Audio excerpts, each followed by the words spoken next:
మసాలా ఏంటంటే ఈ సాక్షుడు ఆయన చిక్కిపోయి ఉన్నాడు. సాక్షుడు ఇవాళ పెద్ద క్వార్టర్ అనేది పేజీ రాశాడు. తప్పుడు వాంగ్మూలం ఇవ్వాల్సిందే. రఘురామ కేసులో గుంటూరు జీజీహెచ్ పూర్వ సూపరింటెండెంట్ ప్రభావతమ్మపై ఒత్తిడి. పోలీసులు ఒత్తిడి చేస్తారట. పోలీసులే కాదండి, ముఖ్య నేత ఒత్తిడితో తాము చెప్పినట్టు చేయాలంటున్న పోలీసులు. అప్పట్లో రఘురామను పరీక్షించిన ప్రభావతమ్మ. అసలు ఏంటిరా అసలు ఏం మాట్లాడుతున్నావు? అంటే ఎవరు చెప్పాడు ముఖ్య నేత ఒత్తిడి చేస్తున్నాడని? పోలీసులు అంటే ఆ పోలీసులు వైసీపీ పోలీసులా? వాళ్ళు చెప్పారా? ప్రభావం చెప్పిందా? ఎవరు చెప్పారు? అది సాక్షి యజమాని ఆ యజమానురాలకు చెప్పారా? సాక్షి యజమాని కేసులో ఏమన్నా వస్తాడని కంగారు పడి మరి మొన్న 2 రోజుల క్రితం నేను ముఖ్యమంత్రి గారికి ఒక లేఖ రాయడం జరిగింది.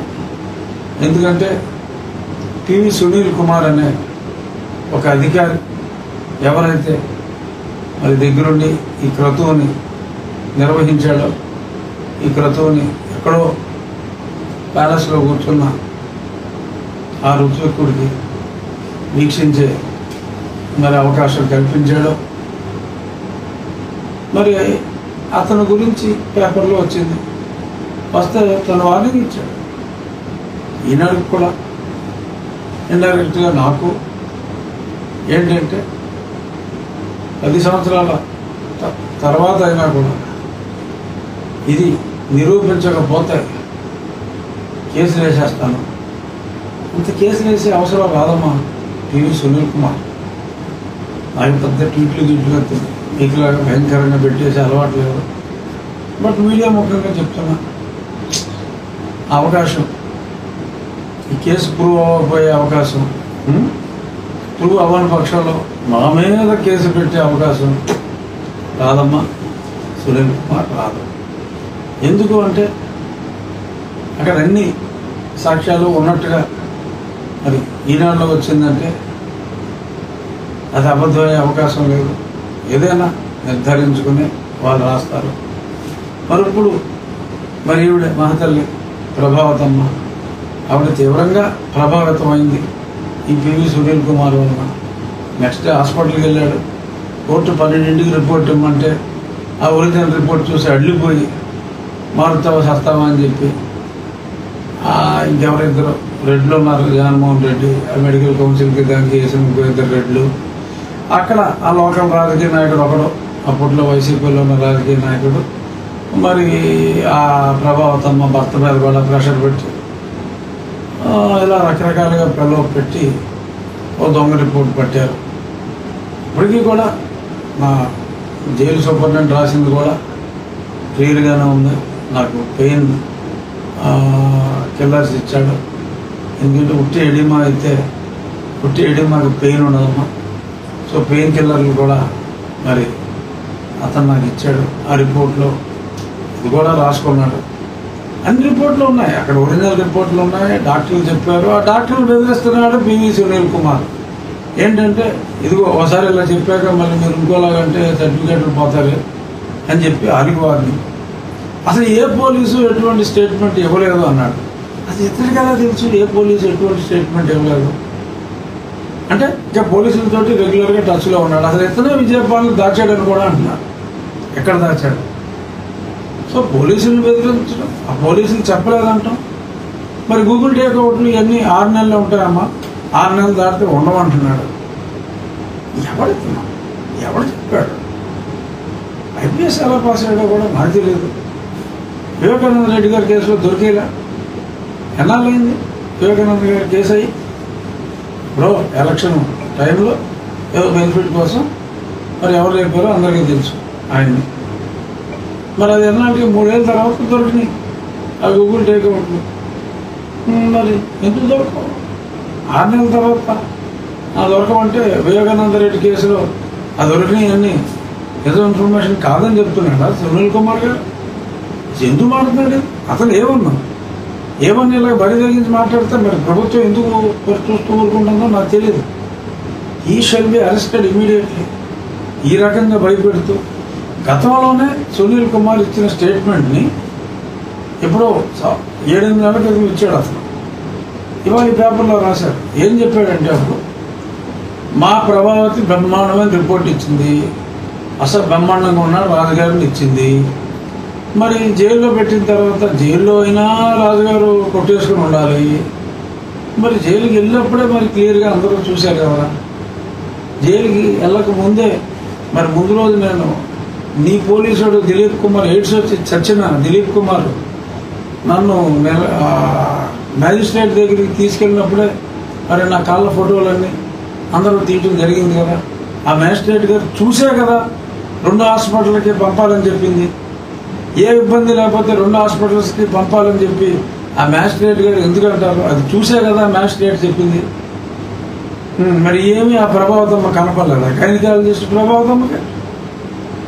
ప్రభావతమ్మ ఇస్ గైనకాలజిస్ట్.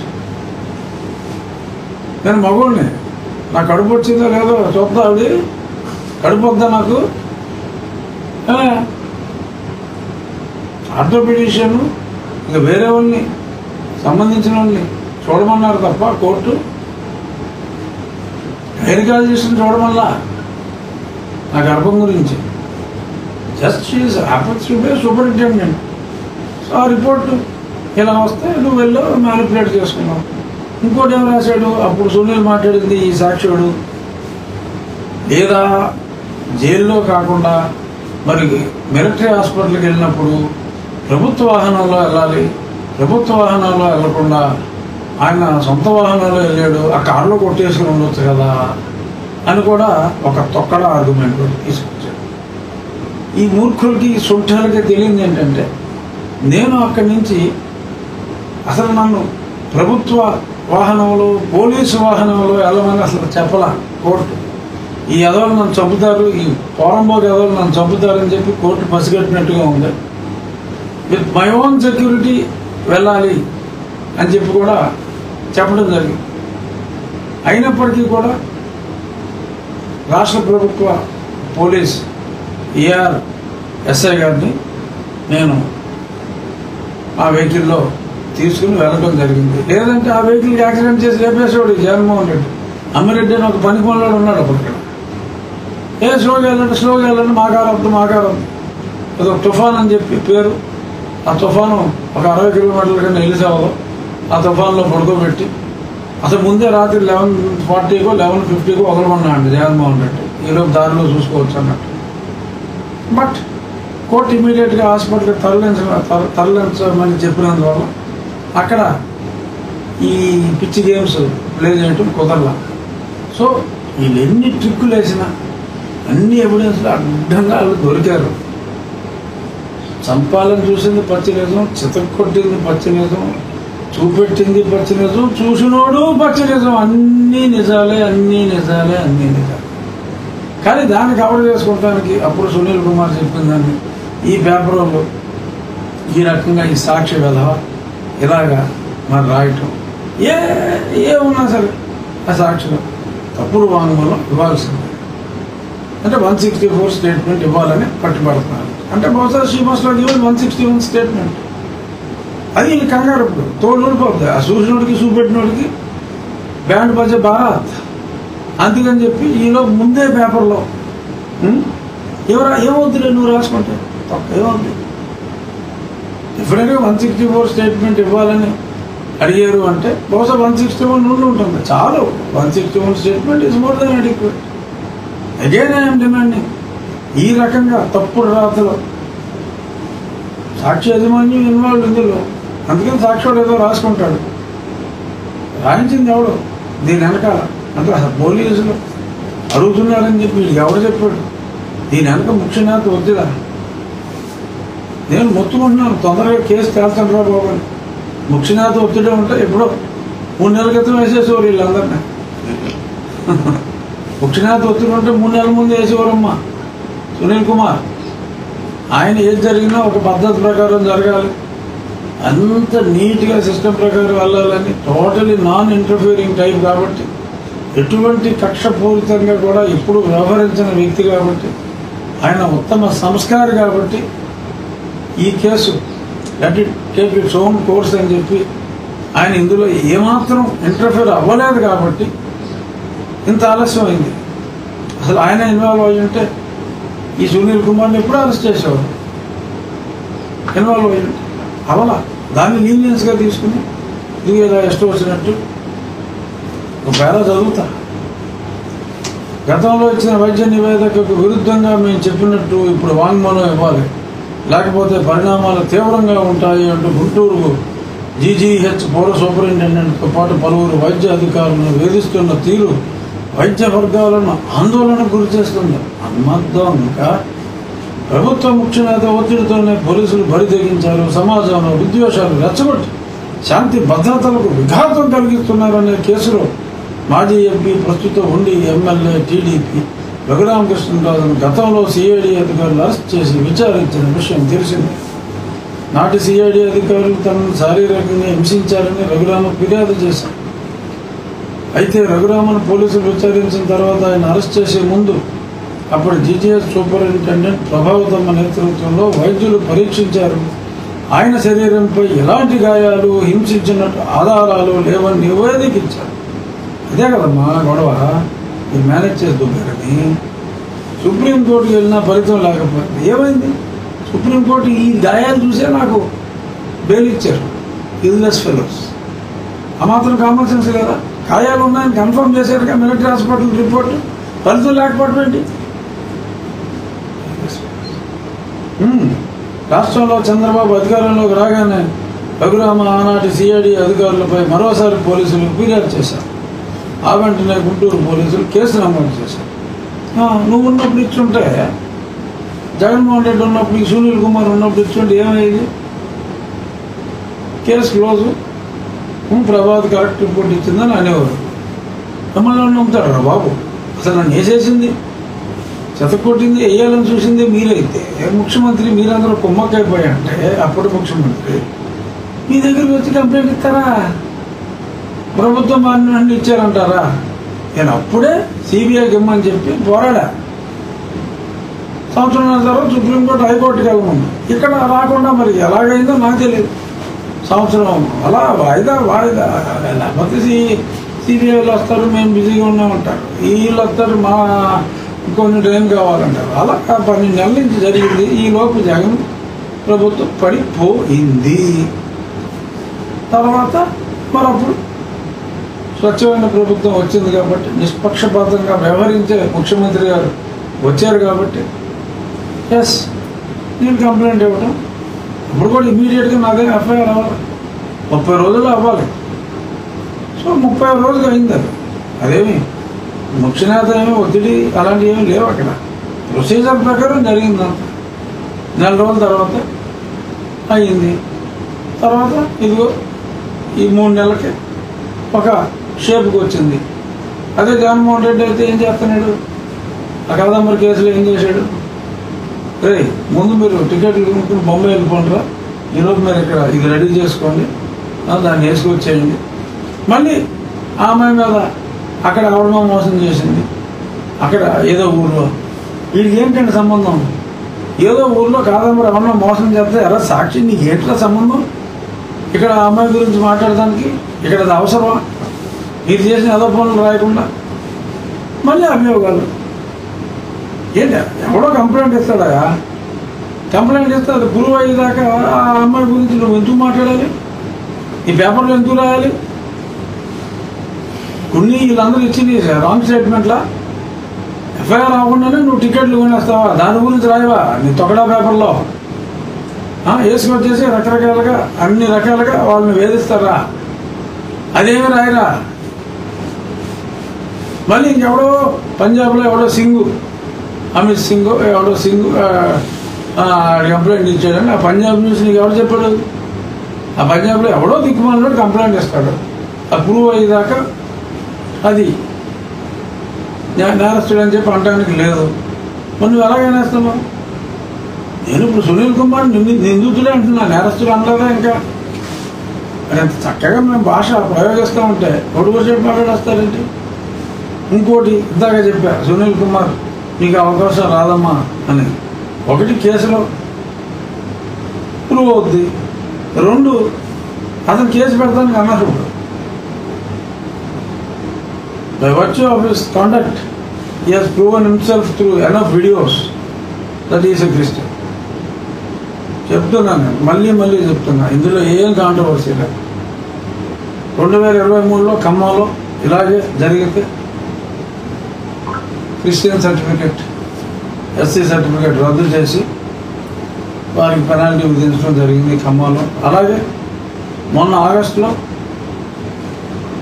కర్నూలులో ఇలాగే ఒక సంఘటన జరిగితే అది డీటెయిల్స్ ఉన్నాయి. ఒక ఫ్యామిలీ మరి వారిని కూడా 2-3 నెలల క్రితం వారి ఎస్సీ సర్టిఫికెట్ రద్దు చేయడం జరిగింది. ఎవరో నాయకులు ఎవరెవరో మాట్లాడేస్తున్నారు, క్రిస్టియన్ అయితే ఎస్సీ సర్టిఫికేట్ ఎందుకు రద్దు చేస్తారు? మరి రద్దు చేశారు, అడగండి. ఖమ్మంలో జరిగింది, నేను మొన్న సోషల్ మీడియాలో కూడా పెట్టాను, ఇంకో దగ్గర కూడా జరిగింది. రాజ్యాంగాన్ని ఫాలో అవ్వమంటున్నాను నేను, నీ హక్కులు నేను ప్రశ్నించట్లా, రాజ్యాంగాన్ని ఫాలో అవ్వమన్నా. దానికోసం ఎవరో ఏదో ఊళ్ళు తిరిగి మీటింగ్లు పెడతారంటే ఓకే, రాజ్యాంగానికి వ్యతిరేకంగా ఎవరన్నా మీటింగ్లు పెడితే దానికి నేనేం చేయను? రాజ్యాంగాన్ని గౌరవించిన వ్యక్తులని అవుట్ క్లాస్ ఉంటారు ఎక్కడైనా సరే, అవుట్ క్లాస్ మాట్లాడుకోవచ్చు. కానీ మళ్ళీ చెప్తున్నాను, సునీల్ కుమార్కి ఆ రకంగానూ అవకాశం లేదని చెప్తున్నాను. అది సో దీని మీద ఏం ట్వీట్ పెట్టుకుంటాం పెట్టు. But there are enough videos, అవి సోషల్ మీడియాలో తీసేయడం జరిగింది. నేను ముందే రికార్డ్ చేసి, రెండోది నేను ముందే రికార్డ్ చేసి ఆ మినిస్ట్రీ ఆఫ్ హోమ్ అఫైర్స్కి పంపించాను, డిఓపిటీకి కూడా. జీసస్ క్రైస్ట్ మనకి బ్రిటిష్ వాళ్ళు మనకి గుడికి వెళ్ళడానికి లేదు, మనకు గుడి ఇచ్చాడు అంటే చర్చ్ గురించి, బడికి వెళ్ళడానికి లేదు మనకు బడి ఇచ్చాడు అని నేను మాట్లాడిన వీడియోలు ఇవన్నీ ఉన్నాయి. క్రిస్టియానిటీ గురించి, చర్చిల గురించి మాట్లాడి అన్నీ కూడా. బట్ ఓకే, ఉద్యోగం కోసం అతను సర్టిఫికేట్ తెచ్చుకుని ఉంటాడు, నేను కాదన్నా. But by virtue of his conduct ఒక కంప్లైంట్ ఇవ్వాల, నేను ఇచ్చాను, అది జగన్మోహన్ రెడ్డిని మేనేజ్ చేసి అది పక్కన పెట్టించుకున్నాను. అతని మీద చర్యలు తీసుకోవాలని గోడవల్లి కృష్ణనారాయణ గారు కూడా కంప్లైంట్ ఇచ్చారు. అప్పుడు క్రిస్టియన్ యాంగిల్లో కాదు, బట్ ఒకసారి కదుపుకుంటే అన్నీ వస్తాయి. చేత తప్పు చేస్తే మరి శిక్ష అనుభవించాలి, తప్పదు. మరి ఈ రకంగా ఊరికనే పేపర్లో రాసేసి గుమ్మడికాయ దొంగ ఎవడంటే ముందు ఆయన తడుముకున్నాడు, ఇప్పుడు సాక్షుడు తడుముకున్నాడు. A3 సంబంధించిన పత్రిక, A3కి సంబంధించిన పత్రికలో మరి వీళ్ళు తడుముకున్నారు. ఎందుకు తడుముకోవటం అవసరం ఉంది? మీ సైడ్ తప్పు లేదు, అసలు నన్ను కొట్టలేదు, అసలు నన్ను మీరు అరెస్టే చేయలేదు, నేను ఊరికన్నా అరెస్ట్ చేసినట్టు ఊహించుకుని ఇవన్నీ చెప్పేశాను. చెప్పండి, చార్జ్షీట్ వేసాక కోర్టులో చెప్పండి. నాకు కూడా వచ్చిన ఎస్ఐ ఉన్నాడు, ఏం జరిగిందో అతను తెలుసు. సరే, మళ్ళీ అసలు నన్ను హాస్పిటల్ నుంచి బయటకు వచ్చేటప్పుడు అలా అరెస్ట్ చేయాలనుకున్నారు, 2 సార్లు నన్ను ఎలాగా లేపాలనుకున్నారు. అవన్నీ ఇంతకుముందు కూడా కొన్ని సందర్భాల్లో చెప్పా, I don't want to repeat. But ఇంత క్రూరులు ఈ కేవలం మొన్న అతను ఇచ్చిన ట్వీట్లు, ఈ తప్పుడు వాంగ్మూలం ఇవ్వాల్సిందే అని వాళ్ళ సాక్షి పేపర్లో, మరి మెయిన్ సాక్షిలో జిల్లా ఎడిషన్లో కాకుండా మరి బీభత్సంగా పెద్ద నివేదిక రాశారు. మరి ఇవన్నీ చూస్తే మరి వాళ్ళ మరి ఇంకెవరైనా ఒకటి ఎవరికైనా అనుమానం బెనిఫిట్ ఆఫ్ డౌట్ ఉన్నా మరి by virtue of their conduct ఎటువంటి అనుమానాలు మీరు పెట్టుకోక్కర్లేదా, మేమే ఆయన్ని గట్టిగా హింసించాం, వేసేసామని చెప్పి చెప్తున్నట్టుగా ఉంది అని చెప్పి తెలియజేయటం కోసం నేను దీన్ని ఆడి పబ్లిసిటీ చేసుకుంటే మరి ఎంతమంది చదివారు. ఇప్పుడు నేను చేసిన పబ్లిసిటీకి ఎక్కువ మంది చూస్తారు. మరి నేను ఎందుకు చూపెడుతున్నాను అంటే మీరు తప్పు చేశారు కనుక, నేను ఎటువంటి తప్పుడు స్టేట్మెంట్ ఇవ్వలేదు కనుక, నన్ను చావగొట్టింది నిజం కనుక, చంపాలని చూసింది నిజం కనుక, మరి దీన్ని ఇలా వదిలేస్తే ఇది ఇంకా సమాజంలో దీని ప్రభావం ఇంకా దారుణంగా ఉంటుంది కనుక ఒక లా మేకర్కే మరి ఈ రకమైన పరిస్థితి వస్తే ఇంకా మామూలు పరిస్థితి ఏంటని చెప్పి వ్యవస్థల మీద ప్రజలకు నమ్మకం పోతుంది కనుక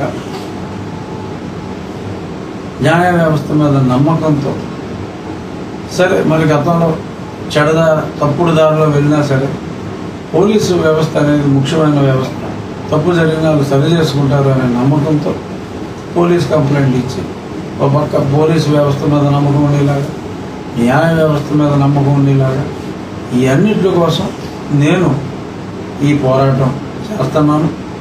ఎన్ని ఉడతోపులుపినా నీకు తెలంగాణ వాడు సపోర్ట్ చేసినా, వేరే తెలంగాణ పార్టీ వాడు సపోర్ట్ చేసినా